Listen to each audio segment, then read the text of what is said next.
sobre la anatomía endoscópica y la calidad de la endoscopia. Voy a tratar de hacerlo a menos como para que queden conceptos y que no sea algo tan extenso.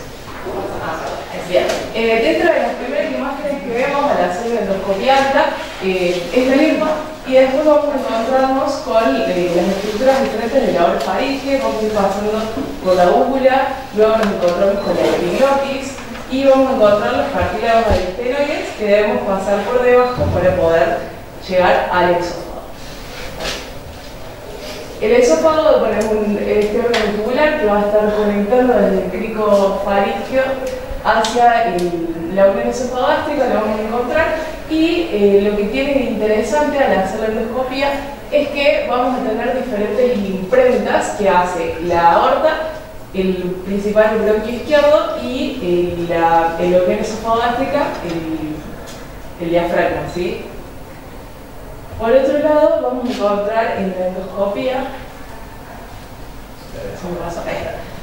cuando veamos la luz endoscópica, a veces para poder orientarnos en las caras, siempre tenemos en cuenta el paciente que está en decúbito lateral izquierdo, para arriba, cara lateral derecha, abajo a la izquierda la anterior y a la derecha la posterior.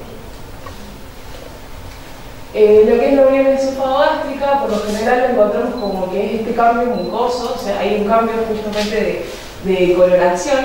Vamos a encontrarnos con una mucosa rosa, pálida, que es la esofágica, que es justo limita y contrasta con la mucosa gástrica, que es un poco más oscura y más terciopelada. Esta unión suele ser bastante irregular, algunos la denominan línea Z, y se marca bien en definitiva al finalizar la unión de los pliegues. No sé si se ve bien, o quieren que bajemos la línea de esta, para que se vea un poquito mejor, por ahí puede quedar más fácil. Ahí se ve bien, fin de los pliegues, empezamos a marcar esta unión. El diafragmático es la impresión que le va a generar el diafragma al esófago. Y en la primera diapo podemos ver una hernia. Acá tenemos la compresión diafragmática, pliegues, y luego aparece al final de los pliegues marcamos el cambio mucoso-labial esofagástrico. En cambio, en el esófago de Barrett, lo que vamos a encontrar es que al finalizar los pliegues se sigue extendiendo hacia la porción cefálica una mucosa roja, más aterciopelada, suele ser en forma de lengüetas o circunferencial, y va a tener diferentes clasificaciones que ahí vamos a ir charlando.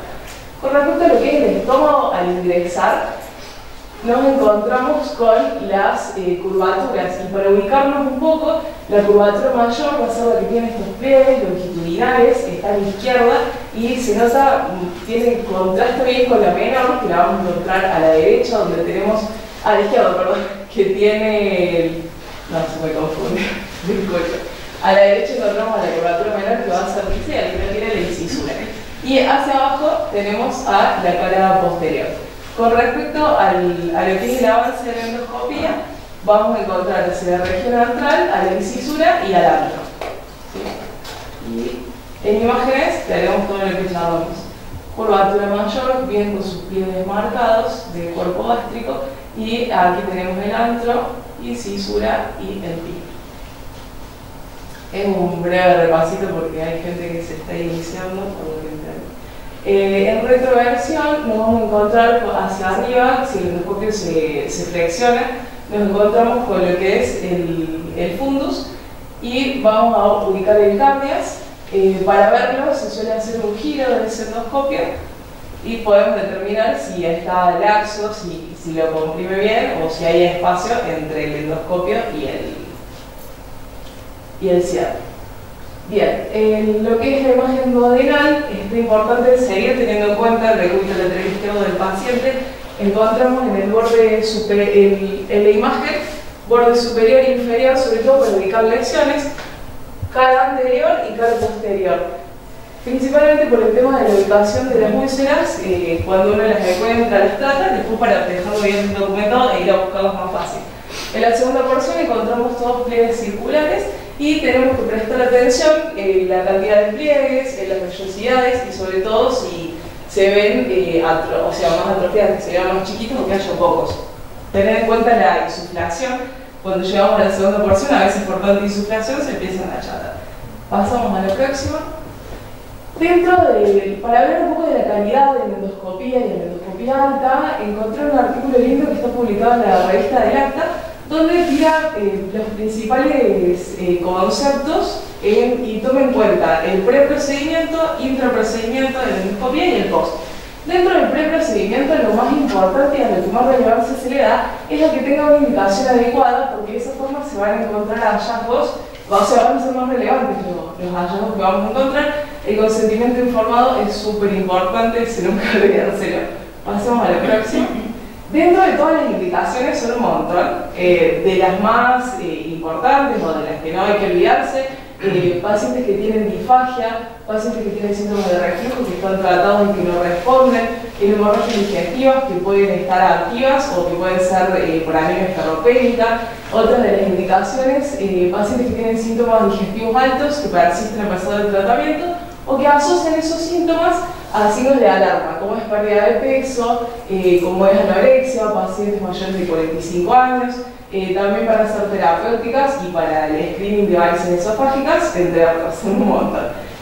Otra cosa muy importante que mencionaba esta recomendación es el tema del ayuno, relacionado con la gente de anestesia, con la asociación, con la Escuela de Anestesia de América, donde toman que el mínimo de horas para sólidos debe ser 6 y para líquido 2, porque tenemos la capacidad de aspirarlo cuando vamos haciendo el estudio.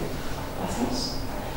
Dentro del interprocedimiento, para tener un procedimiento completo, una endoscopía completa, debemos observar el esófago, estómago y duodeno, que son las imágenes que vimos al principio, tratar de que esta inspección sea óptima y que sea bien productiva al estudio. Entonces, si hay líquidos y contenidos, aspirarlos, dejarlos registrados, porque no hay un estudio no hay escalas validadas donde se pueda dejar sentado cómo estaba la preparación de ese paciente. Así que registrar sangre, burbujas, restos de alimentos. Habla de una duración mínima del estudio de 7 minutos. Y se demostró que los endoscopistas que demoran un poco más y que observan más el estómago encuentran mayor cantidad de lesiones premalignas y cáncer, lesiones con displasia, un dato no menor. Otro de los puntos importantes es la fotodocumentación, que debe ser adecuada. Dentro de eso debemos dejar documentada áreas de referencia y las lesiones. Nos habla de que mínimo tiene que tener 10 fotografías para dejar bien esquematizado esa endoscopía que estamos haciendo, donde vamos a sacarle fotos al esófago proximal, distal, a la impronta diafragmática, fundus cardias, en retroversión, en visión frontal le vamos a sacar al cuerpo, incisura, antro, bulbo y segunda. Son un montón de fotos, pero es lo que vemos siempre de forma sistemática. Otro punto muy importante es que el estudio trata de hacerlo siempre de una manera sistematizada para no olvidarse sectores y poderlo visualizar por completo. Se realizó un nuevo protocolo de cribado sistemático que lo vamos a ver en la siguiente. En este protocolo está bueno para los pacientes que tengan lesiones en el estómago, para poder observarlo bien y que quede bien registrado. Este protocolo son 22 fotografías, cada vez son más. Va a dividir el estómago en vista frontal y en retroversión. Dentro de lo que sería la vista de anteversión, le sacamos fotos al antro, al cuerpo distal y al cuerpo medio proximal. Son 4 fotos de cada una de estas porciones. Por ejemplo, en cuerpo medio proximal sacamos curvatura menor, mayor, anterior y posterior. Esto lo hacemos en todas las porciones. Y en lo que es retroversión, a fundus le vamos a sacar las mismas imágenes y se reduce a 3 en lo que es cuerpo medio alto e incisura. Este power que tiene bastante escrito, yo después se puedo pasar, me parece interesante, por eso le dejé todo. Pasamos a lo próximo. Bien, con respecto a lo que es la terminología para describir lesiones, se sugiere utilizar la clasificación de Paris para las lesiones que puedan aparecer en tubo digestivo alto, al igual que en bajo, y lo que es el esófago de Barrett, que es una patología un poco controvertida por el tema de clasificaciones, de cómo se presenta, se recomienda utilizar clasificación de Praga, dado que tiene en cuenta la extensión circunferencial que va a tener esta mucosa alterada y la extensión longitudinal. Y por otro lado, la toma de biopsias utilizando el protocolo de Seattle, donde cada 2 centímetros se van a tomar 2 biopsias Sí, de los 4 cuadrantes. Para lo que es el estómago, sobre todo en lesiones que se sospecha que el paciente pueda tener metaplasia intestinal, para hacer diagnóstico, para seguimientos adecuados y para el diagnóstico del Helicobacter, proponen al protocolo de Sydney, que ya todos lo conocemos. Tomamos 5 biopsias, 2 de antro, 1 de incisura y 2 de cuerpo.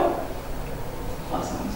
Y para eso sería más o menos todo lo que es el introprocedimiento. Son un montón de datos. Que no nos debemos olvidar, sobre todo de la parte de observar bien, tomarse un ratito y aspirar todo lo que haya en ese estómago para no perder lesiones. Con respecto a lo que es el postprocedimiento, el uso de IVP en pacientes que tengan estenosis o que hayan tenido lesiones sangrantes, como las úlceras, para el Helicobacter, el paciente que tenga la úlcera, buscarla y revisarse con LUC en lesiones que tengan resangrado. Documentar aparición de complicaciones. Punto muy importante que a veces se nos pierde por el seguimiento de los pacientes. Está bueno que en cada servicio haya una forma de documentación de complicaciones que aparezcan después, que lo podemos ver o en la consulta o por ahí si se hace algún chequeo telefónico con los pacientes. Es complejo, pero a largo plazo tal vez se puede ir implementando. Vamos. Bien, ahora pasamos a la parte de tubo digestivo bajo. Si voy muy rápido, díganme. 5 minutos. Listo. El tubo digestivo bajo, vamos a ir hablando de los órganos.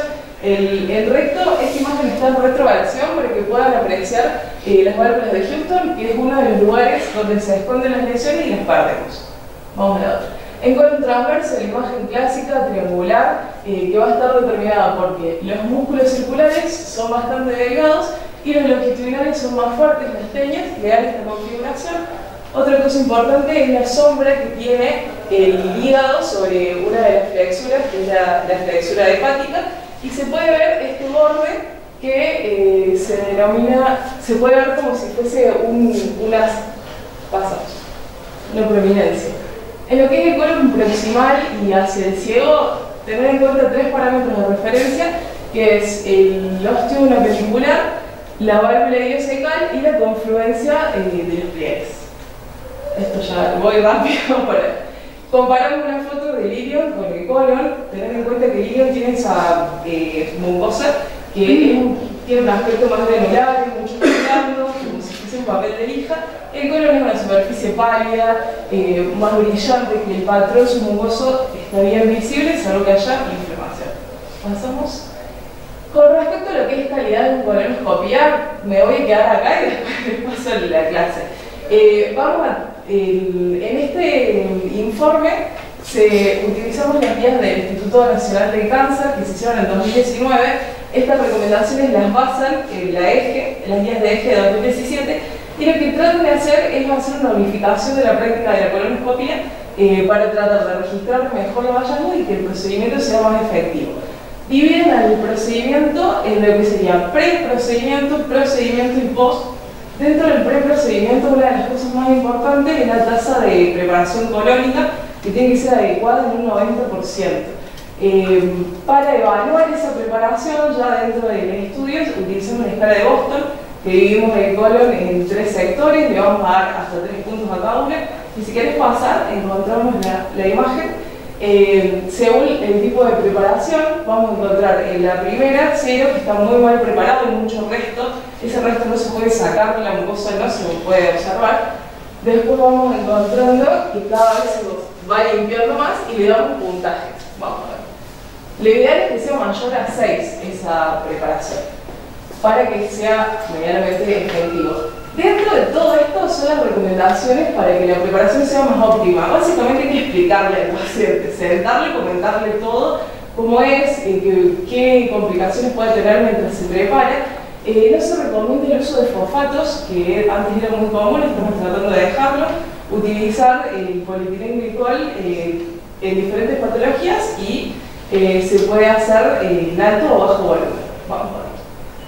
Con respecto a pacientes especiales, inflamatorias, embarazadas y hemorragia digestiva baja, se recomienda que se preparen con polietilenglicol, y los que tengan una mala preparación, repetirla dentro del año para no perder lesiones y que las patologías no avancen. Vamos. Pasemos al próximo. Dentro de las indicaciones de colonoscopía, pacientes que tengan hemorragias digestivas visibles o no, hematoquesia, melena, por anemia por déficit de hierro, el tema de vigilancia y de tamizaje de lesiones colónicas lo vamos a realizar en pacientes que tengan diarreas a estudiar y demás. Están todas plasmadas las guías de la AGE para adultos y para niños las guías del EPAGE. Vamos a la próxima. El estudio completo, una de las medidas claves para lo que es el estudio del colon es la tasa de intubación secal. Se requiere que sea un mínimo del 90%. La intubación ideal se recomienda que se haga solo en ciertas indicaciones: diarrea crónica, anemia ferropénica, dolor abdominal y sospecha de inflamatoria. No es necesario hacerlo siempre, sí se recomienda que los centros de entrenamiento lo realicemos. Vamos a la próxima. Y este es una medida muy clave, que es la tasa de detección de adenoma, que lo que vamos a calcular es el porcentaje de lesiones que encontramos en las colonoscopías sobre el número total de colonos que realizamos. Es la medida de calidad más importante del estudio y se dice que cada endoscopista debe tener una tasa de adenomas entre un 30 y un 40%. ¿Sí? Esta va mejorando con una buena limpieza y tomando los tiempos necesarios para hacer el estudio. Vamos. Por el tema de lo que es el manejo de la patología, se recomienda que para describirlas utilizar la clasificación de Paris, que se van a explayar en las próximas clases, y a la siguiente, y según tamaño, morfologías, van a haber diferentes formas de resección y de tratamiento de esas patologías. No me voy a explayar ahora. Una última cosita que quería comentarles en el post-procedimiento, siempre lo mismo. Dejar sentado eventos adversos es muy importante y se aprende mucho de eso. Y se les está empezando a hacer encuestas a los pacientes para ver cómo ha sido su sensación. Debido a que la mayoría o va a tener que controlarse a largo plazo y va a tener que repetir la columna. Entonces tratar de darle como un cierto confort cuando lo realizan. Para la vigilancia podemos utilizar, si querés pasar, es solo para comentar, por ahí es medio engorroso recordar todas las indicaciones. Está la aplicación de Captino, que es argentina, y para la vigilancia y tamizaje de caso de colon. Listo.